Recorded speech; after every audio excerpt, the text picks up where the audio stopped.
Welcome to Cartoonist Kayfabe. My name's Ed Piskor. I'm Jim Rugg. Going to be talking about a good one today, man. Mad #1, Harvey Kurtzman's masterpiece series. First, what do you got? Patreon.com/Jim Rugg, where you can find a lot of my out-of-print zines and mini comics. I'm showing off the Silhouette zine here, where I just went through a lot of old comics, pulled out the Silhouette panels, and kind of ruminate on the way those work and function in comics with shapes and design. Tag all of those images with where they came from, who the artist is, and that's available as a PDF download on patreon.com/Jim Rugg, along with lots of my comics art, other comics, writing process, things of that nature. It's official, Kayfabers. Red Room issue 1 is going to be coming out in May by way of Fantagraphics, already banned in 5 countries. You're going to want to make sure you get your hands on issue 1 of this, man. You know what? CGC a copy or two. We want to spread these things far and wide. Spread them into the future. Yeah, listen. Where were you when you didn't buy Walking Dead #1, right? Don't make that mistake the second time, because you're going to want to have this when the movie comes out. For the early adopters, though, patreon.com/Ed Piskor. Have the Red Room strips up there as we speak. You can read issue 1 up there. You can read issue 2 up there, and I serialize new strips every Tuesday. $3 gets the archive. That's good value.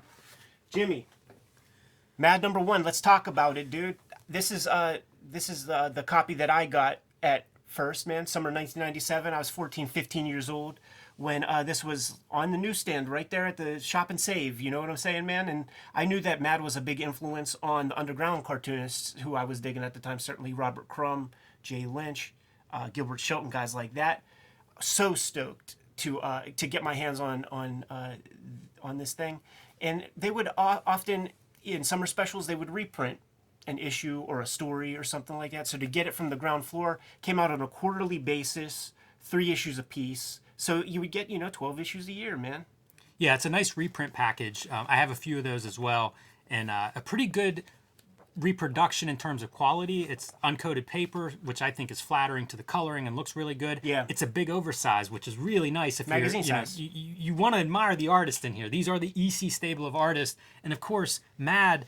I mean, an institution. Yes. It's really defined a corner of comics. As you mentioned, the undergrounds. Obviously knockoffs, Cracked Magazine, but I mean dozens of knockoffs of Mad Magazine, and that Kurtzman style of humor permeates our pop culture to this day. Absolutely. And this is kind of the start of it. Absolutely. Like the footprint that the Kurtzman flavor has, man, on pop culture is insane. Like you can't have Naked Gun or a lot of the stuff that Mel Brooks got famous for. You didn't see humor like that before Mad Magazine, man. Yeah, in 1952, predating the Comics Code, to give you some context, we look at old comics, we look at the Marvel Universe. That's over a decade later that Fantastic Four and Spider-Man show up. This is incredible. Like, its origins really do go back to, post-World War II culture. Like, this is ground zero of teen culture, of a lot of things that became the norm in our society and culture. A lot of it comes from this moment. The Comics Code comes out, right, and EC has to pivot because it's almost like collusion amongst all the other publishers to outlaw all the words that are used in EC titles. So they made a pivot toward what they call pictofiction with the other magazines, Tales from the Crypt, shock suspense stories, crime ones. There were magazines that came out, big images, typeset lettering. They turned Mad into a magazine as well. Mad's the only one that stuck. Those pictofiction books lasted issue or 2. And not just stuck. It takes off. Absolutely. Its highest circulation numbers come after they turn into that magazine format. They drop their color. It's a different, I don't know about more sophisticated, but I feel like it finds its stride at that point. It's almost another level, taking up to another level, because it opens up, I think, a new audience. Generations of readers, like within your family have read Mad. My dad can still remember the titles for, like, the Godfather parody and stuff like that, man. So let's jump right in, man. Issue 1, one of the things that astounded me was sort of how much they got right kind of from the start. It's interesting because they're writing the template. These are the outliers, man. They're creating a kind of a genre of comics and of humor, certainly. So there's no template that they can steal from. All those thieves come later. You know what I'm saying, man? There's going to be a lot of Mad influence on the comic stands after this. So what is Kurtzman parodying? He's parodying EC Comics, man. Genre. Yeah, so what is EC famous for, man? Horror comics, sci-fi comics, crime, and we'll say the Two-Fisted Tales has a lot of Western imagery. Yeah, in there. it's definitely a cowboy western, which was a huge genre at the time. But it's a parody of genre, and that parody component will certainly continue. And Mad is good for deconstruction. And when they set their hooks on something, they're going to conduct an autopsy on every piece of that trope that they're talking about. They retain the departments from issue 1. You know, that's like, and you still see people use departments like in indie comics and places like that. But Mad kept the departments the entire time. First story, Hoo-Ha. It's going to be the horror investigation. And of course, what do you got? You need your Victorian mansion. Haunted house looks like it come right off the set of Psycho, You or need to right onto the set of Psycho. You need your rainy night. You need your couple. Page 1, we got the Kurtzman rhythm established that he did in like the frontline combats and the Two-Fisted Tales. The rhythm and the storytelling, impeccable. The way I describe his relationship with these artists, which let's talk about the artists also real quick. Jack Davis, Bill Elder, Wally Wood, John Severin. The 4 horsemen of humor comics are in issue 1. John Severin, he's going to turn heel and go to cracked eventually. But look at this stuff, man. Off the bat, we got the couple of... Guess what happened, man? The car ran out of gas. You know, it's worth noting with those artists, because they're so celebrated for what they do throughout EC Comics, to drop them into this and be like, be funny. It's very different. You know, this is not what Jack Davis's other EC Comics look like. Yeah. So these guys all show up and they go on to be great at Mad. But they're developing that stuff. And we'll see it more, I think, in various people. Jack Davis seems to be great at anything from the get-go. Tell him to draw something in whatever mood you want, and it'll be fantastic. But it's interesting as we get into Wood, we'll see what I think are developmental towards what Wood will become for Mad Magazine. But it's a weird chance to take. If you're Gaines and you're like, yeah, I guess we'll do a humor magazine, Harvey, sure. And then it's like, well, bring me all these artists that have been doing horror and sci-fi. They can be funny. They can be, but who would know? Like, what a skill set these guys have. You know, flexibility, wow. Absolutely. Just round, solid illustrators. And Jack Davis definitely had that kind of style in certain places, certainly as a kid when he was coming up through that artistic high school. I think he went there with Kurtzman and Elder. You know, like, there were a couple years at that school that had a lot of heavy hitters, man. But it's about rhythm. It's about timing. It's about like knowing when and where to leave the dialogue off, just so that the visuals can tell the story. Like when they crack this door open, and you see this little uplit monster guy, and then the very next panel is just a dude far away from the house. Yeah, that's still very, very funny. And then the big reveal of just like these like little Yancey Streeters. It's a good note, I think, on the lettering or on the writing, like knowing when to let this stuff breathe, because that's pretty atypical for an EC comic. Most of those things are pretty loaded. So, one of the good mature moves, I think, of Kurtzman is recognizing how comics work and using the whole thing, as you say, Ed. There's this one piece that's worth pointing out. Like, where is it? Oh, look at that, man. Playing with the fourth wall. Really strong. Playing with the fourth wall. We're going to see a lot of this. Very worth pointing out. You're right. In Kurtzman's Mad, man, where it's like, He's always been good. You look at Hey Looks, and he would play with the whole format of like, what is a comic? Like one of my favorite ones where a guy is like waking up in the morning, wife pours him, a cup of Joe. He drinks it, spits it out, spills it, and is like, it's ink. It's great. I love that shit. You wonder if this has to come from a guy who's doing layouts. I think that's a Kurtzman piece. I don't know how you come up with that if you're just writing the stuff, like actually drawing it and thinking about the images that you're making. I think a lot of it comes out of that. Shouts to Marie Severin with the color. Very subdued color, like always points to color to our focal points in every single panel. I think that Kurtzman has a little something to do with that as well, man. Yeah, it could it's be. It's a different approach than in the other It definitely EC pops. books. Go back one more, because you can see a really good example of how well this pops in this panel where everything's colored in and it's kind of overwhelming.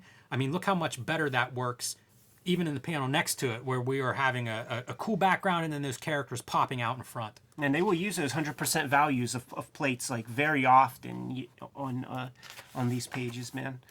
So ends. That's the other thing. These stories, they're EC comic stories, so they have like a little bit of like that flavor at the end, man. Still has that rhythm. Little O. Henry twist ending there. Yes, sir, man. Blobs. This is a good one, man. This is a fascinating story in its own right. It applies to today. It sure does. And how. Yeah.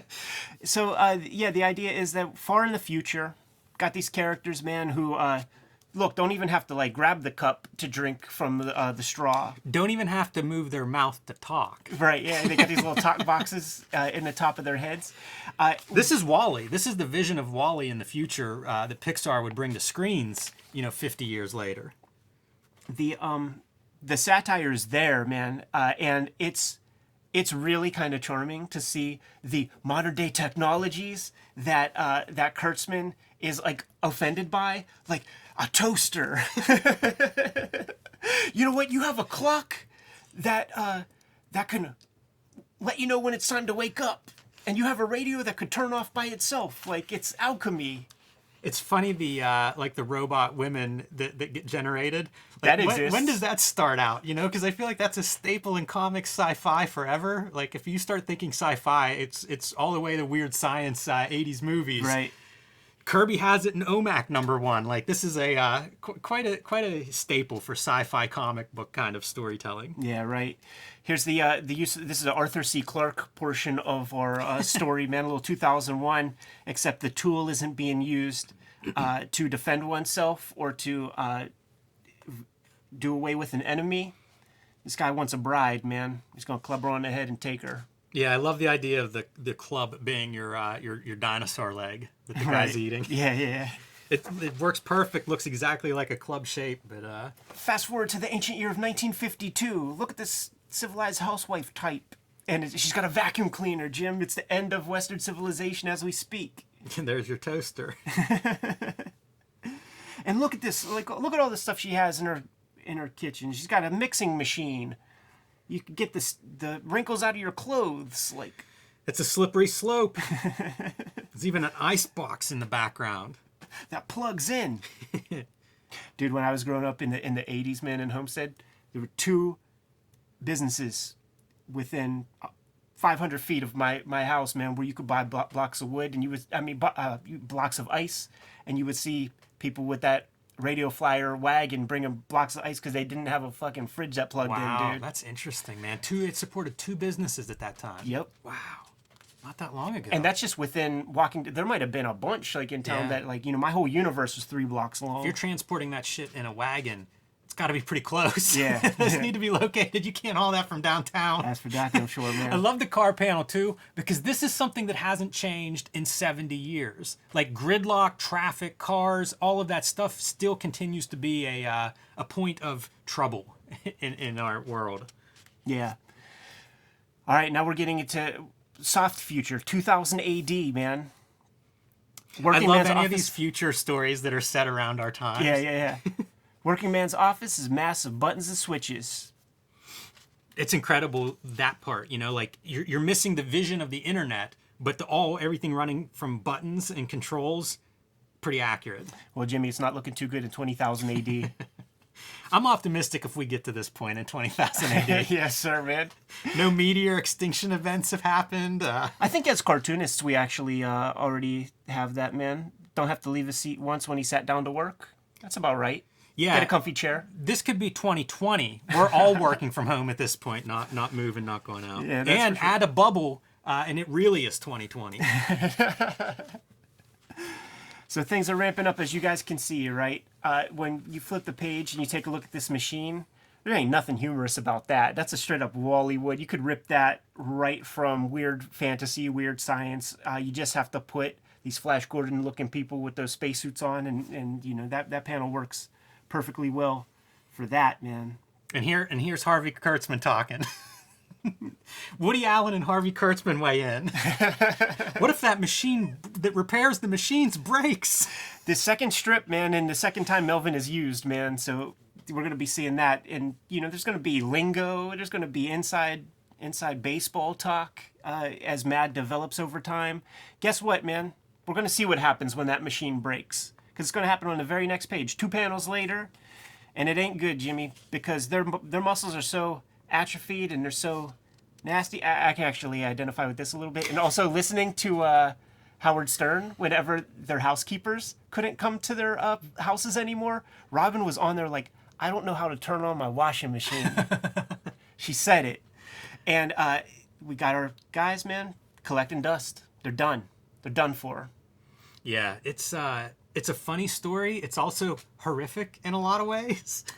And it's interesting how well it reads, because you have you have this sci-fi future story that could be loaded with lingo that doesn't make sense or is really dated. Still reads pretty well. Yeah.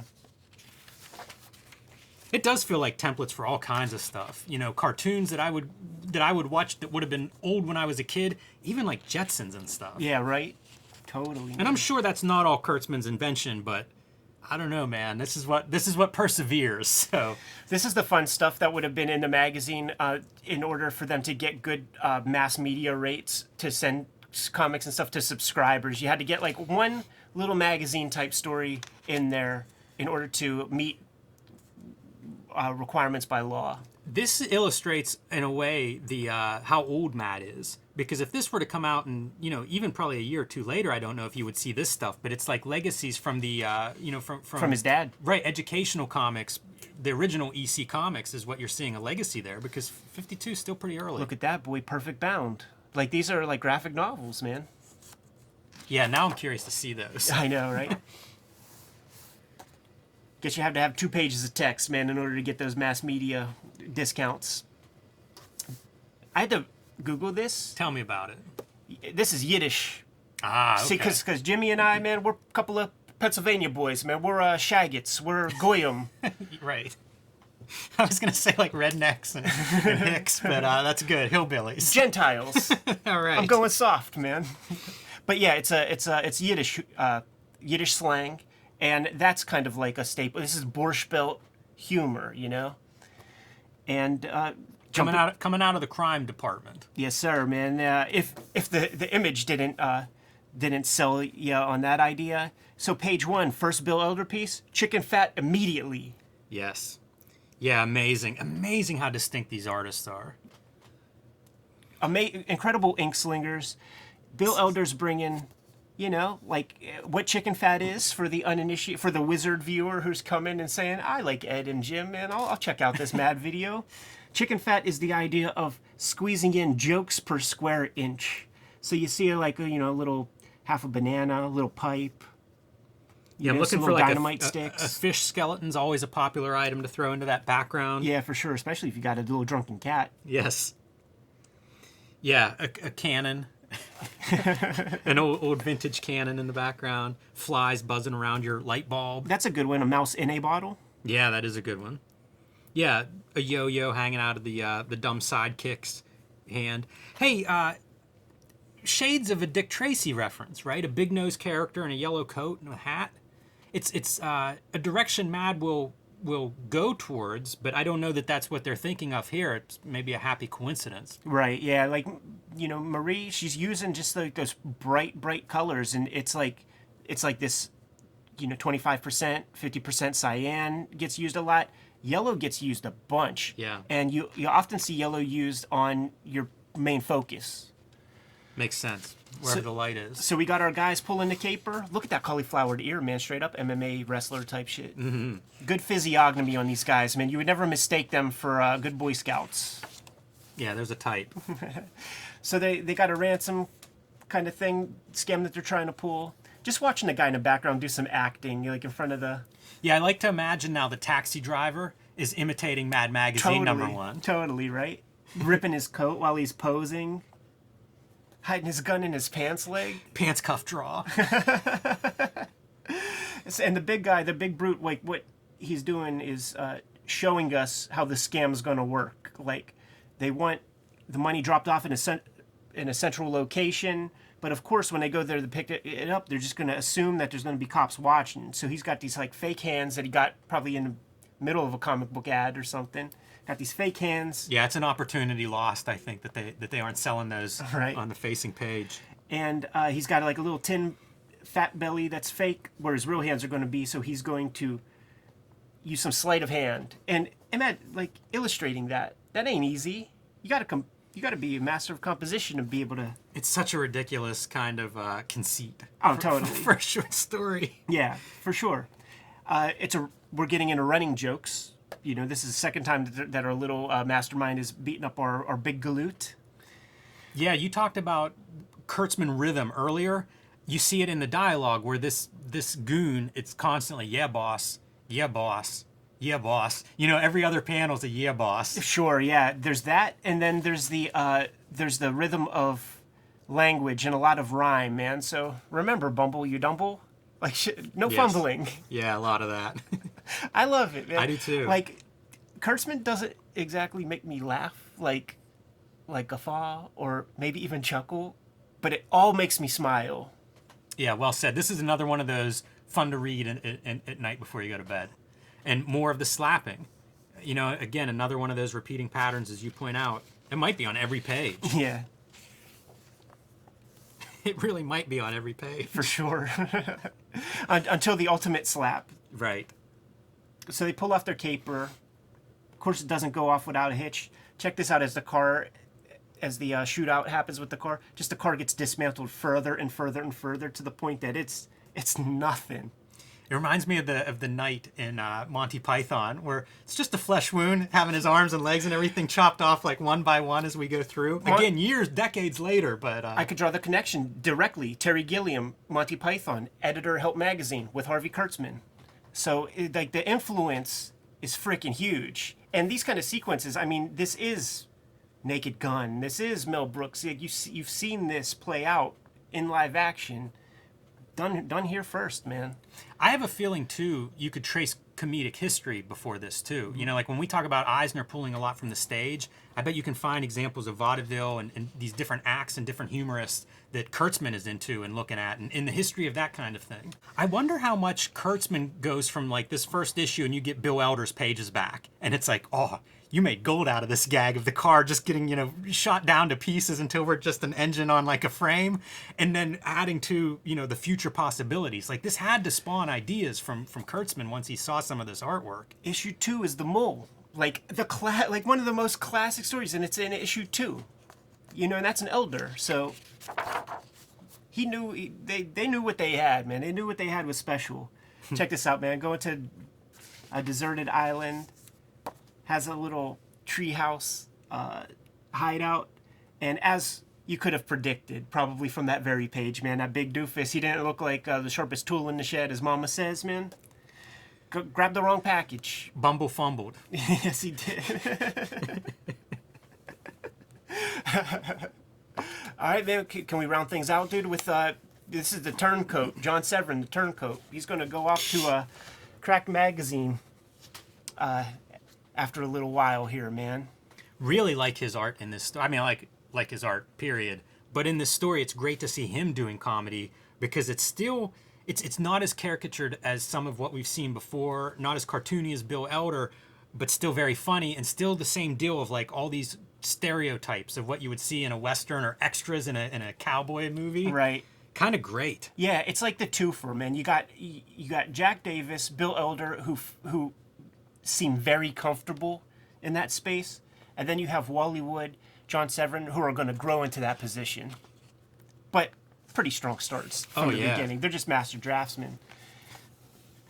And we got our, Shane type character. This is all central casting, stereotypical Western tropes, man. We got this guy, he's the tough guy, he's coming to town, he's going to avenge his homie. But, he wants milk. Like, I bet that was very funny to, like, the 8-year-old in 1952 who read that. I hope that wasn't too funny to anyone. That feels like a little bit of ironic humor. So our guy is going to have to dispatch the people who shot his homie, man. And man. Once he commits to something, he's going to see it through. Yes, and he will repeat it over and over and over and over again, man. That's like another one of those runners. So the first guy who got hold of the gun that shot his homie, kick him in the belly, Kelly. There he is right there. He's a quick draw, dispatches them. You keep that same rhythm, like you keep that same image, switch it up. Like it's a cool approach. I like that saddle sore character also, like the little dude who is his Textron's buddy. Yeah. I like his look, and I feel like that's a character that was a staple for a certain time period and is just gone from everything. Yeah. But that like really almost gross beard growth around his mouth. Yeah, that Gabby Hayes character. Got that one tooth that he calls a can opener. Good stuff.